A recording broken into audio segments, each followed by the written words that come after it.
नमस्ते, आदाब और सत श्री अकाल। मेरा नाम पूनम अग्रवाल है और एक्सप्लेन एक्स में आपका स्वागत है। बिहार एसआईआर पे आज इंटरिम ऑर्डर सुप्रीम कोर्ट ने दिया है। 2 दिन, इनफैक्ट 3 दिन तक हियरिंग चली और आज जाकर कुछ रिलीफ मिली है वोटर्स को। मैं तो ये कहूंगी कि ये लगातार हियरिंग से एक चीज तो समझ में आ गया कि ये बिहार एसआईआर का जो प्रोसेस था उसमें कई सारी खामियां थी, जिस कारण आज सुप्रीम कोर्ट ने एक इंटरिम ऑर्डर देके वोटर्स को कुछ रिलीफ दिया है। तो इस पर बात करने के लिए नेहा राठी हमारे साथ जुड़ रही हैं। नेहा इस पर्टिकुलर मैटर में शुरू से हैं इस केस में, जिन्होंने सारे पिटिशंस को कंपाइल कर कर सुप्रीम कोर्ट में जमा किया था। और Neha, first of all congratulations, आप बधाई हो आज के ऑर्डर के लिए, क्योंकि मुझे पता है थैंक यू। इस पर्टिकुलर मैटर में आप लोगों ने काफी मेहनत की और इतनी लंबी हेयरिंग के बाद आज कुछ तो आप लोगों को अच्छा लग रहा होगा कि चलो मेहनत का कुछ तो फल मिला। पहले मैं आपसे यही पूछूंगी कि आज सुप्रीम कोर्ट ने क्या कहा। सुप्रीम कोर्ट ने सिग्निफिकेंट ऑर्डर दिया है आज 2.5 दिन लगातार हियरिंग होने के बाद। उन्होंने पहली बात जो सबसे इम्पोर्टेंट है वो ये कही है कि जो अप्रोक्सीमेटली 65 लाख नेम्स जो डिलीट कर दिए थे इलेक्शन कमीशन में, तो उनको इलेक्शन कमीशन को वो सारा का सारे नेम्स का पूरा डेटा पब्लिक करना पड़ेगा, वेबसाइट पे पब्लिक बताना पड़ेगा सीईओ बिहार की।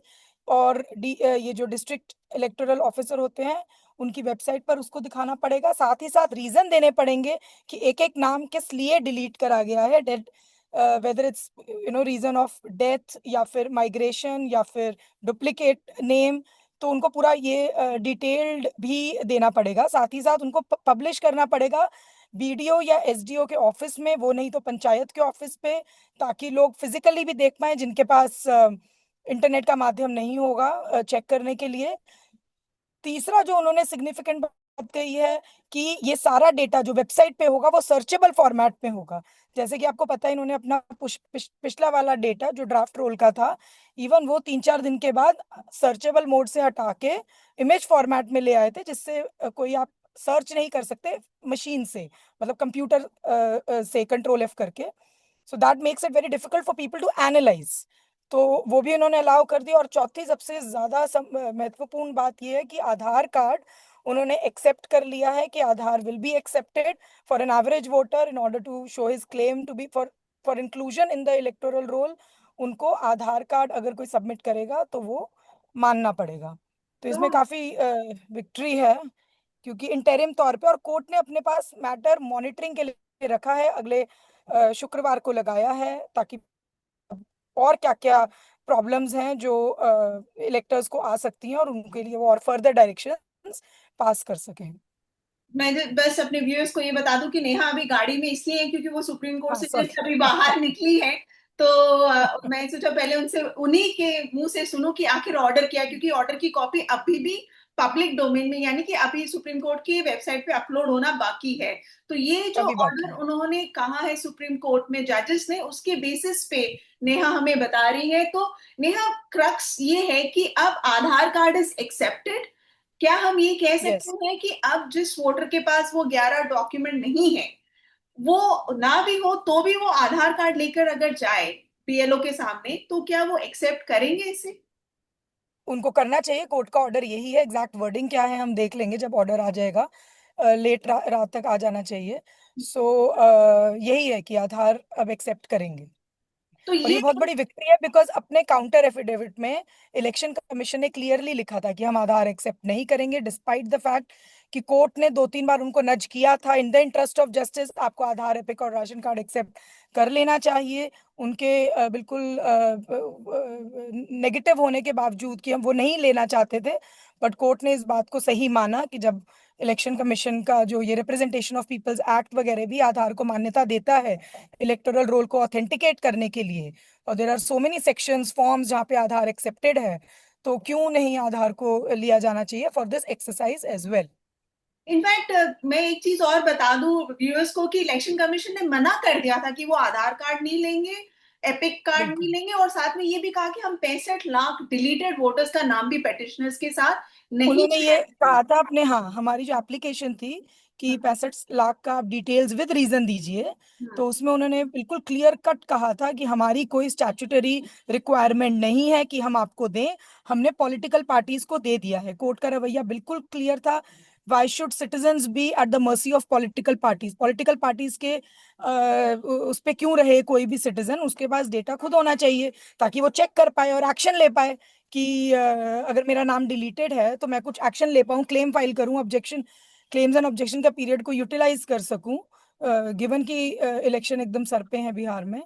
तो इसलिए उन्होंने ये भी एक्सेप्ट कर ली हमारी प्रेयर कि रीजन के साथ सर्चेबल फॉर्मेट में you will upload it on the website so that everybody has access to it, and those who don't have internet access, they would be able to see, they have to publish it on the panchayat office या BDO SDO वगैरह type के public मतलब place में you need to publish the entire list, ताकि वो व्यक्ति ने खुद नहीं देखा कि मेरा नाम इस वजह से डिलीटेड है कि मैं मृत घोषित हो गया हूँ इनके द्वारा, हम्म। तो कोई और उनको बता दे कि भाई आप जाके अपना एक्शन ले लीजिए बिकॉज आपका नाम नहीं डिलीटेड की लिस्ट में इस कारण से है। तो नेहा, ये कब तक करना है इलेक्शन कमीशन को, और अब कब जनता जाकर अपना आधार कार्ड दिखा के बोले कि भाई मेरे पास आधार कार्ड है, आप मेरा वोटर लिस्ट में नाम डाल दीजिए, क्योंकि क्लेम एंड ऑब्जेक्शन का पीरियड तो चल ही रहा है अभी।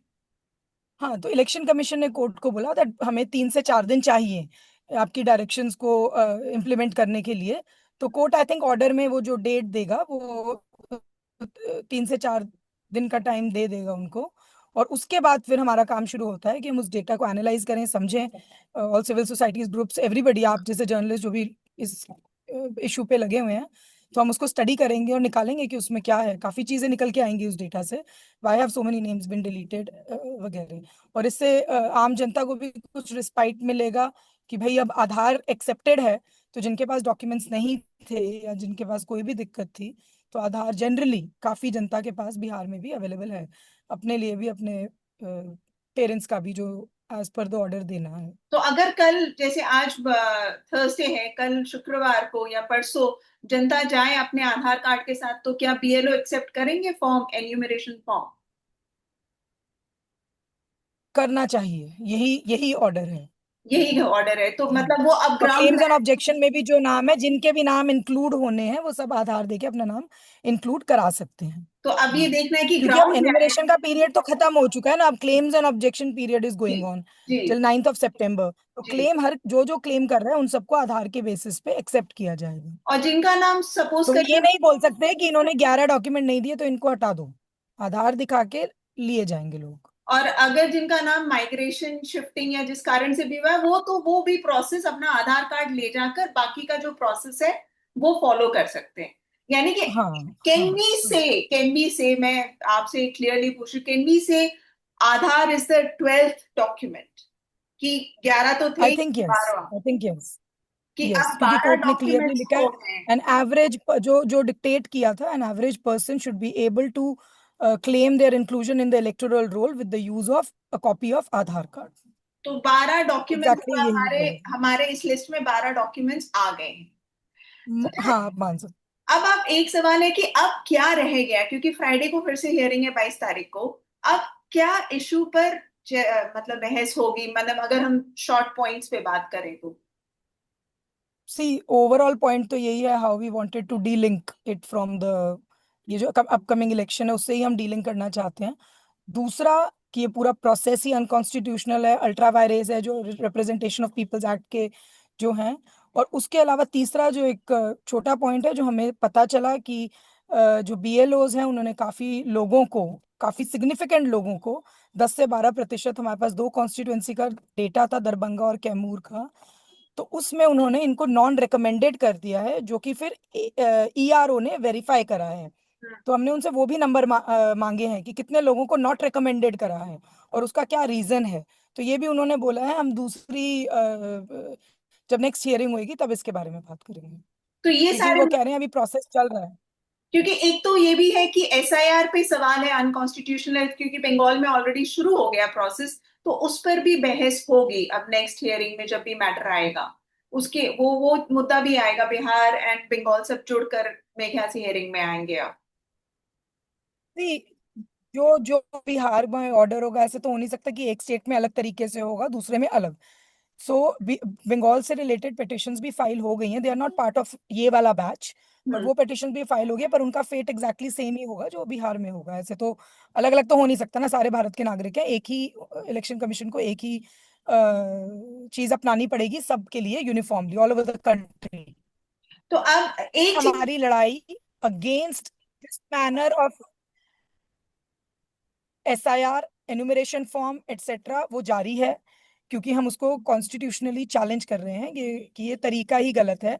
एनुमरेशन का फॉर्म का जिक्र कोई लॉ में नहीं है, किसी रूल्स में नहीं है। तो ये इनकी अपनी बनाई गई एक चीज है, तो वो तो एक्सेप्ट होनी ही नहीं चाहिए। But for now, other than कि पूरा का पूरा प्रोसेस ही स्क्रैप हो जाए, this is a significant victory today. तो मेरे ख्याल से Neha, this is a big victory in a way. अब बस ये लास्ट सवाल है आपसे, फिर आपको मैं फ्री कर दूंगी। क्या फर्क है समरी रिवीजन जो कि जनवरी 2025 में हुआ और एसआईआर में, जब इसमें हम देख रहे हैं कि अब आधार भी एक्सेप्ट कर रहे हैं, क्योंकि समरी रिवीजन में भी Aadhaar was the main document, one of the main documents. Summary revision में हाउस टू हाउस एनुमरेशन नहीं होता है। हाउस टू हाउस जाके कि एक एक घर में बीएलओ पहुंचेगा या कोई ना कोई व्यक्ति पहुंचेगा इलेक्शन कमीशन की तरफ से, एक एक घर में जाके उनकी इंफॉर्मेशन ली जाएगी। ये समरी रिवीजन में नहीं होता। समरी रिवीजन एवरी ईयर होता है, होता ही होता है अक्टूबर से दिसंबर के बीच में। और जनवरी में नए लोगों को, जो नए एडिशनल वोटर वगैरह हैं, उनको भी ऐड करके फिर उनके नाम के एपिक कार्ड दिए जाते हैं। तो summary revision is a annual exercise, वो तो होगी होगी अनलेस कोई स्पेशल रीजन हो जाए कि किसी साल में किसी भी कारण से ना हो पाए, तो वो होता है समरी। उसके अलावा होता है इंटेंसिव रिवीजन, जिसमें हाउस टू हाउस इनुमरेशन का तरीका होता है, जो कि ओवर द इयर्स काफी सारे गैप्स, काफी इयर्स के गैप के बाद कुछ कुछ स्टेट्स में कराया गया है। स्पेशल इंटेंसिव रिवीजन के बारे में किसी ने कभी कोई सुना नहीं है। There is a special revision जिसका सेक्शन 21(3) में पावर दी गई है इलेक्शन कमीशन को, एक स्पेशल रिवीजन करा सकते हैं किसी कॉन्स्टिट्युएंसी या किसी कॉन्स्टिट्युएंसी के पार्ट में कोई, और उनको लिखित में रीजन देना पड़ेगा किस रीजन से कराना है, कराया जाएगा। तो जैसे मेरे पास एक डॉक्यूमेंट है कि जम्मू कश्मीर में हुआ, पर इसलिए हुआ क्योंकि उन्हें पता लगा कि 15,000 नाम इसलिए का एक पर्टिकुलर कम्युनिटी के लोगों के कट कर दिए गए थे, डिलीट कर दिए गए थे। तो उसमें उन्होंने जो इलेक्शन उधर के ऑफिसर वगैरह थे, उनके अगेंस्ट भी काफी एक्शन लिया इलेक्शन कमीशन ने। ये 2001 की बात है।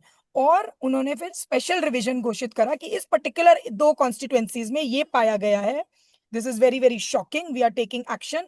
और यहाँ पे अब हमें, क्योंकि पूरा इलेक्टोरल रोल खराब हो गया है, तो अब हमें यहाँ पे एक घर से घर जाके ये चीज करनी पड़ेगी। और पूरा डेटा, मतलब डिटेल में, as if everybody is a first voter, de novo exercise करनी पड़ेगी। तो ये डिफरेंस होता है, समरी में हाउस टू हाउस एनुमरेशन नहीं होता। ओके, तो मतलब ये तो खैर क्लियर हो गया कि it's an exception not the norm जो अभी हो नॉट द रहा रूल, है, ये yes. First first time ever in the history. So thank you yes, so much and election Neha. Commission ने कोई ऐसा रीजन नहीं दिखाया है कि व्हाट इज द हाँ। एक्स्ट्रा ऑर्डिनरी, क्या हो गया बिहार में, ऐसा circumstances। कैसे, क्या मतलब कोई एक्स्ट्रा ऑर्डिनरी सर्कमस्टांस हो गया कि उनको स्पेशल इंटेंसिव रिवीजन करने की जरूरत पड़ेगी पूरे बिहार में और पूरे कंट्री में। Actually the order talks about the entire country.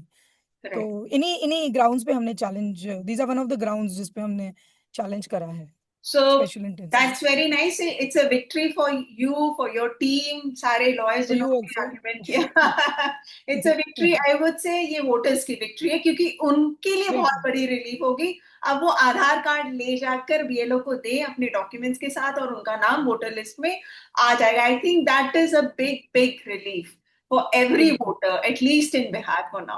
So thank you so हाँ, much, Neha, and keep going. I hope कि एक favorable order ultimately after the arguments are over हमारे जनता के फेवर में एक ऑर्डर सुप्रीम कोर्ट से आए। Thank you so much for joining. बिल्कुल। Thank you, thank you.